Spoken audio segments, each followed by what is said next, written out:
La Grèce antique est née sur la rive de la mer Égée il y a 4000 ans. D'ailleurs, parmi ces 1500 territoires organisés en nations souveraines, ces cités-États définissaient leurs propres règles et se faisaient même des fois la guerre. Dans l'Antiquité, Ecclésia est à Athènes, l'assemblée des citoyens. Elle vote les lois, le budget, la paix ou la guerre. Elle tire au sort les bouleutes, qui sont les membres du conseil de l'Athènes antique, et élit les 10 stratèges. Les stratèges sont un membre du pouvoir exécutif d'une cité grecque. Il y a aussi également 6000 citoyens qui sont tirés au sort pour faire partie de l'Assemblée.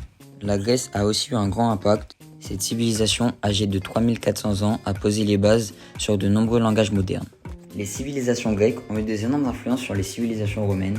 C'est donc pour ça que je suis allé sous la crypte archéologique sous Paris, qui reconstitue la ville gallo-romaine de Lutèce qui se développait sur la rive gauche de la Seine, parce que au IIIe siècle, l'île est totalement lotie.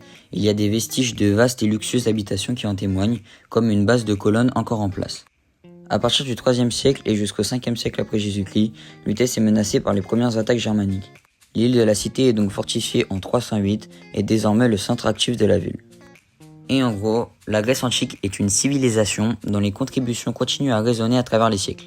Sa richesse culturelle et intellectuelle nous rappelle l'importance de la curiosité, de l'innovation et de la quête du savoir.